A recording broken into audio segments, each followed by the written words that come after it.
Bayangkan sebuah gelombang protes yang begitu besar, bukan hanya mengguncang satu negara, tetapi juga mempengaruhi kawasan regional, bahkan menarik perhatian dunia.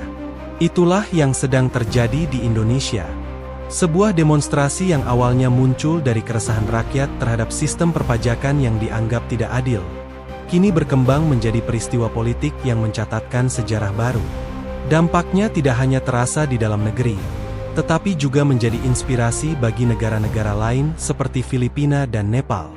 Fenomena ini menunjukkan bahwa suara rakyat, ketika bersatu, bisa mengguncang fondasi kekuasaan dan bahkan mengubah arah kebijakan negara. Indonesia selama ini dikenal sebagai salah satu negara dengan pertumbuhan ekonomi yang cukup stabil di Asia Tenggara. Selama beberapa tahun terakhir, kebijakan fiskal yang dipimpin oleh Sri Mulyani dianggap berhasil membawa Indonesia melewati masa-masa sulit, seperti krisis ekonomi global dan pandemi COVID-19. Namun, di balik angka pertumbuhan yang terlihat positif, ada rasa ketidakpuasan yang berkembang di kalangan masyarakat. Banyak yang merasa bahwa sistem perpajakan dan kebijakan fiskal masih berpihak pada kalangan tertentu dan kurang memperhatikan keadilan sosial. Keresahan itu semakin membesar ketika sejumlah kasus pajak mencuat ke publik, menimbulkan kecurigaan bahwa pemerintah tidak sepenuhnya transparan dalam mengelola dana negara. Ketimpangan ekonomi semakin terlihat jelas, terutama setelah laporan terbaru menunjukkan kesenjangan pendapatan yang melebar. Hal ini memicu gelombang ketidakpercayaan, khususnya di kalangan generasi muda yang aktif di media sosial dan lebih kritis terhadap kebijakan pemerintah. Situasi ini semakin kompleks karena Indonesia adalah negara dengan posisi strategis di kawasan Asia Tenggara. Stabilitas politik dan ekonomi Indonesia bukan hanya penting bagi rakyatnya sendiri, tetapi juga bagi negara-negara tetangga seperti Malaysia, Filipina, dan Singapura. Dengan peran Indonesia yang besar dalam perdagangan regional dan geopolitik, setiap guncangan di dalam negeri memiliki potensi menciptakan efek domino yang luas. Kondisi ini menciptakan latar yang sempurna untuk terjadinya protes besar. Rakyat tidak hanya menuntut perbaikan dalam sistem perpajakan, tetapi juga transparansi, akuntabilitas, dan kebijakan yang benar-benar berpihak pada kesejahteraan bersama. Hal ini menjadikan demonstrasi kali ini berbeda dari sebelumnya, lebih terstruktur, lebih kreatif, dan memiliki resonansi yang jauh melampaui batas negara. Puncak dari ketegangan ini terjadi ketika ribuan orang turun ke jalan dalam demonstrasi besar yang berlangsung selama 2 minggu berturut-turut. Berbagai lapisan masyarakat ikut serta, mulai dari mahasiswa, pekerja, komunitas ojek online, hingga para aktivis sosial. Mereka memanfaatkan media sosial untuk mengorganisasi aksi dan menyebarkan pesan solidaritas. Kreativitas juga terlihat dalam bentuk poster, mural, dan aksi teatrikal yang membuat demonstrasi ini menarik perhatian media internasional. Gelombang protes ini akhirnya mencapai puncaknya ketika pemerintah mengumumkan pemecatan Sri Mulyani sebagai Menteri Keuangan. Keputusan ini mengejutkan banyak pihak, termasuk kalangan internasional, mengingat reputasinya yang selama ini dikenal sebagai figur reformis. Pengunduran dirinya memicu reaksi beragam.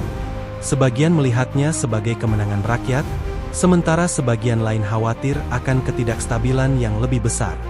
Pasca demonstrasi, masyarakat menunjukkan sisi positif yang jarang terlihat dalam konflik politik. Banyak sukarelawan, termasuk ojek online dan pelajar, turun tangan membersihkan sisa kerusakan di jalan-jalan. Aksi gotong royong ini menjadi simbol optimisme bahwa perubahan tidak hanya terjadi di tingkat pemerintah, tetapi juga di tingkat masyarakat. Bahkan, beberapa pengunjung dari Malaysia yang kebetulan berada di Indonesia saat itu mengaku terinspirasi oleh semangat solidaritas yang mereka saksikan langsung. Yang lebih menarik, protes di Indonesia ternyata menginspirasi negara lain. Di Filipina, sejumlah kelompok masyarakat mulai menggelar aksi serupa untuk menuntut transparansi pemerintah. Sementara itu, di Nepal, kaum muda memanfaatkan momentum ini untuk memprotes korupsi yang merajalela di negara mereka. Indonesia, tanpa disadari, menjadi simbol perjuangan melawan ketidakadilan di tingkat regional. Keputusan untuk memberhentikan Sri Mulyani bukan hanya persoalan politik dalam negeri, tetapi juga memiliki implikasi geopolitik yang luas. Sri Mulyani selama ini dikenal sebagai sosok yang dihormati di dunia internasional, dengan pengalaman bekerja di Bank Dunia dan reputasi sebagai reformis. Pemecatannya menimbulkan pertanyaan besar di kalangan investor global tentang arah kebijakan ekonomi Indonesia ke depan. Pasar keuangan bereaksi negatif. Indeks harga saham gabungan, IHSG, turun hingga 1,3% hanya sehari setelah pengumuman. Sementara nilai rupiah mengalami fluktuasi tajam. Hal ini mencerminkan ketidakpastian dan kekhawatiran investor mengenai stabilitas ekonomi Indonesia. Banyak analis berpendapat bahwa transisi kepemimpinan di Kementerian Keuangan harus dilakukan dengan hati-hati untuk menghindari krisis kepercayaan yang lebih dalam. Purbawa Yudi Sadewa ditunjuk sebagai pengganti Sri Mulyani. Ia memiliki pengalaman yang cukup luas, termasuk di Indonesia Deposit Insurance Corporation. Namun, tantangan yang dihadapinya tidaklah kecil. Ia harus mengelola ekonomi yang sedang melambat, memperbaiki hubungan dengan publik, dan sekaligus menjaga disiplin fiskal agar tidak terjadi lonjakan defisit yang bisa memicu krisis. Secara geopolitik, peristiwa ini juga memperkuat posisi Indonesia sebagai negara yang menjadi pusat perhatian global. Banyak negara dan organisasi internasional melihat Indonesia sebagai barometer stabilitas politik di Asia Tenggara. Setiap perubahan besar di Indonesia akan memengaruhi dinamika kawasan, terutama dalam hal investasi dan kerjasama ekonomi regional. Bagi Indonesia sendiri, dampak dari peristiwa ini bersifat multidimensi. Di satu sisi, pemecatan Sri Mulyani menjadi bukti bahwa suara rakyat benar-benar memiliki kekuatan untuk mempengaruhi keputusan pemerintah. Hal ini bisa menjadi titik balik menuju era pemerintahan yang lebih transparan dan responsif terhadap kebutuhan masyarakat. Namun, di sisi lain, transisi kepemimpinan yang mendadak juga membawa risiko ketidakstabilan.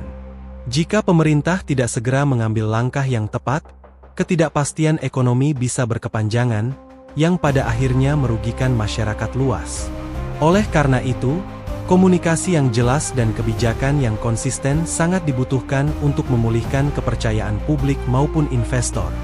Di tingkat regional, protes di Indonesia memberikan inspirasi sekaligus tantangan bagi negara tetangga.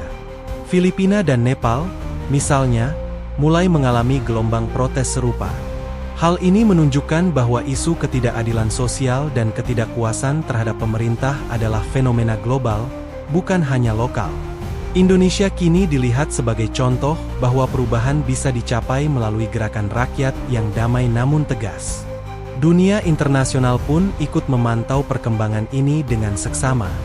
Beberapa negara sahabat menyatakan dukungannya terhadap proses transisi yang damai, sementara organisasi internasional seperti Bank Dunia dan IMF menekankan pentingnya menjaga stabilitas ekonomi Indonesia.